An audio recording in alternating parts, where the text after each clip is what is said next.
5 ways to win a fight if you've never fought before. Getting into your first fight can be very scary. It's very intimidating to have someone get in your face and threaten to punch you and knock you out and beat you up. It's a horrible feeling. And if you've never been in this situation before, it can be confusing and it can be paralyzing. What I want to do in this video is keep things really simple and show you 5 simple things that you can do, that you can remember, that will really help you out in your first fight and give you a much better chance of winning that fight and getting away safely. Now, I just want to remind you that fighting is always a bad idea, and your best option should always be to try to avoid the fight in the first place, if at all possible. So whether you can walk away or run away or just avoid the situation, anything you can do to avoid a fight is better for you in the long run. Because anytime you fight, you risk seriously injuring yourself or the other person, and either way, it could have serious long-term consequences for you. But I recognize that you can't always avoid a fight. Sometimes you're boxed in and someone's got you against a wall, or there's several people and you can't get away, and walking away or running away is not a viable option. And in that case, you have to know how to defend yourself, and that's what this video is for. The first thing you have to do if you ever find yourself in a fight that you can avoid is to buy yourself some distance. This is really the most important thing at all. If someone gets up in your face like this to try to intimidate you, it's a very bad situation for you. And I call this the dead zone, because if they're in your space like this, you're dead already, you just don't know it. From this close distance, it's too easy for this person to knock you out or headbutt you or push you to the ground, or if there's someone you don't know who's really crazy, to pull out a knife and stab you in the gut. You're too close at this range to react and respond properly. So the number one rule in any fighting situation is to buy yourself some distance. And it's as simple as stepping back and putting your hands up so that you can kind of survey what's going on. And now if this person charges at you or takes a swing at you, at least you have a chance to react to it and respond. The other thing that happens is that when you're this close to someone, you lose all peripheral vision. I become so hyper-focused on the threats that's in front of me, I can't see what's going on around me.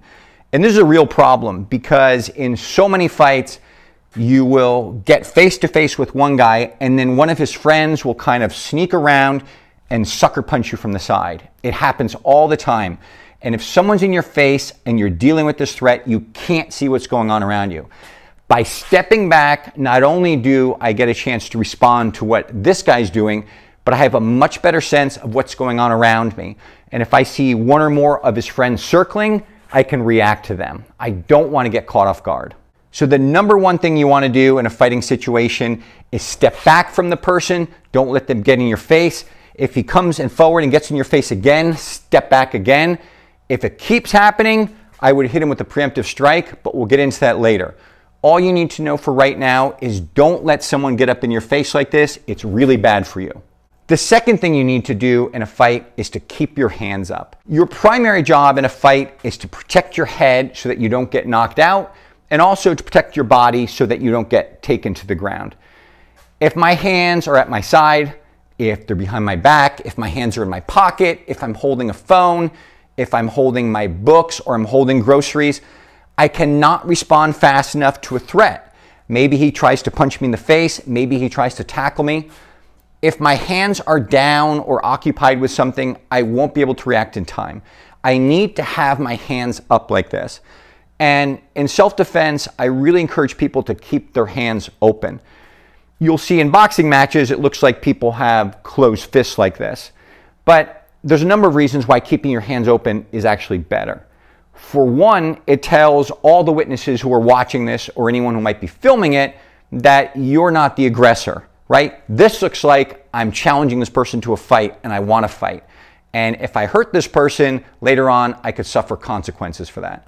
But if my hands are open and I'm saying, leave me alone, it clearly establishes that this person is the aggressor. I don't want any part of this fight. I'm just defending myself. And so if I do hurt this person, I have a much better claim at self-defense. So having open hands definitely helps that. But there are also tactical advantages of having your hands open. By having my hands open, it makes me much more versatile as a fighter. So if he starts throwing punches at my face, I can do a much better job of deflecting them, of parrying them, of doing whatever I can to kind of take some of the steam off that punch. If I have closed fists like that, my reach isn't as good and it doesn't work. Same thing if he tries to grab me or if he tries to shoot in and take me to the ground. I wouldn't try to deflect that with closed fists like that. It doesn't work. I want to have open hands. So it just makes sense that I have open hands, and when I do get ready to punch, that's when I can close my hand, but I just close my fist for a second and then I get it back in this position.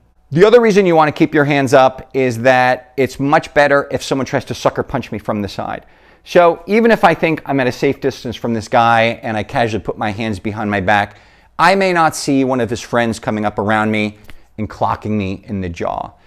But just by adopting this pose and having my hands up, if I see someone at the last second taking a swing at me, all I have to do is kind of raise my shoulder and raise my elbow, and I really protect the vital points of my face, which are my chin and my jaw. It makes it infinitely harder for this person to knock me out. Even if he still gets that shot through and it hits, the top of my head, it won't do nearly the same damage as if my hands were down here. Having my hands up, this is very protective. It makes it much easier for me to see something coming and just kind of flinch at the last minute and protect myself. So always keep your hands up. And the same thing would be during the fight. When you're throwing punches, it's not a good idea to swing and drop those hands, because after each of those punches, that's when I'm vulnerable to getting hit. So if you watch any boxing tape at all or any martial arts tape at all, they'll show you when you throw punches, always bring your hands back to this position. It's a defensive position for you. The third thing you want to do in a fight is learn how to flip the switch. And what I mean by that is when the switch is off, you're not fighting. You're saying, leave me alone, I don't want any trouble. You're not displaying any aggressive intent at all. The switch is off. But as soon as you realize that you need to fight this person, you need to flip that switch on and you need to go 100%. The reason that's important is because what a lot of people do in their first fights, if they've never had an experience before, is that someone swings at them and maybe they swing back and then they stop to see what happened and then they kind of do a half-hearted swing. You cannot be half-hearted in a fight. You need to be 0 or 100%. So once the fight is on, you need to flip that switch and fight with 100% of everything you've got. Your mentality should be that when you flip the switch, you go into beast mode. You go from nice, passive, law-abiding citizen who doesn't want to fight into someone who's going to become this person's worst nightmare. And it doesn't matter how good a fighter you are. You want to become his worst nightmare. That means you want to give him 100%, you want to swing with full intent, and you want to keep swinging until he no longer represents a threat to you. And people always ask, well, how do you know when to end the fight? And it's when he no longer represents a threat to you. Either he gives up or you've knocked him down and you feel like he's not going to get back up again. You can't take a rock and smash his head if this is someone who who lives down the block, because people would say that that was excessive and you'll go to prison for that. So you need to use good judgment. And you've got to picture a jury saying, well, when was this person no longer representing a threat to you? Well, when you knocked him down and he didn't get up for a couple seconds, well, that was a chance for you to get away. And that's what you should do. So the moment that you feel pretty certain that this person no longer represents a threat to you, that's when you can flip off that switch, back off, and leave the situation. Of course, you don't turn around and give this person your back, because you never know what they're going to do. They might charge back after you. But once you feel like you've removed the threat, then it's your job to stop and just get away. The fourth thing you want to do is you want to convert your fear into anger.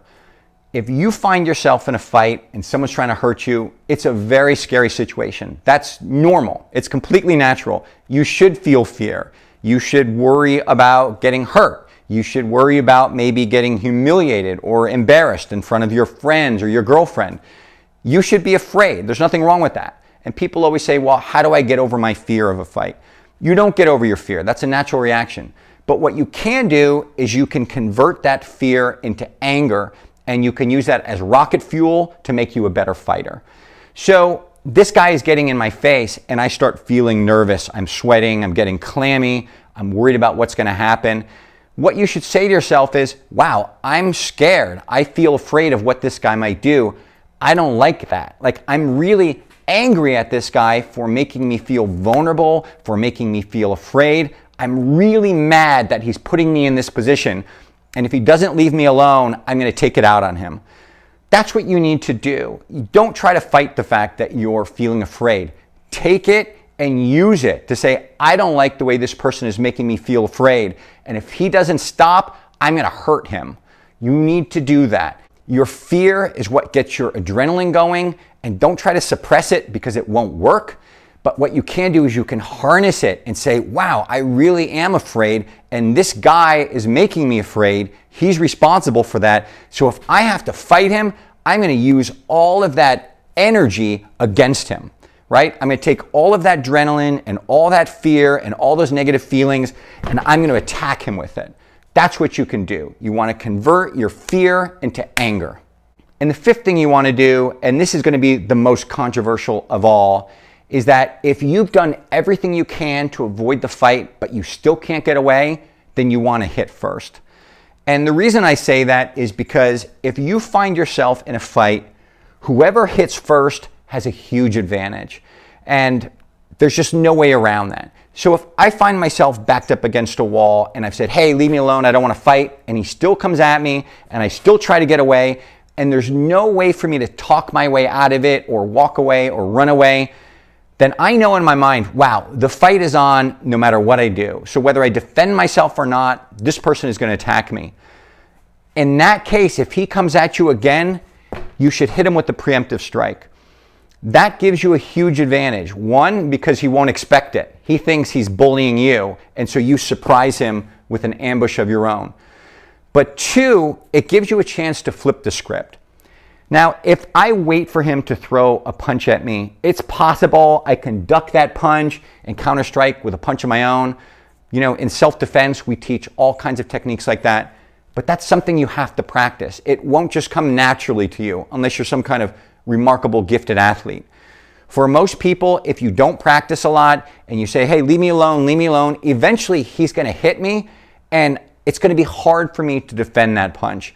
And even if I block the first one, he's going to swing again and again and again. And eventually he's going to hurt me and I'm going to go down.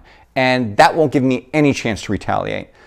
The best chance I have to win a fight is before it begins. And that's either by leaving the situation altogether, or if I can't leave the situation, then to hit him first.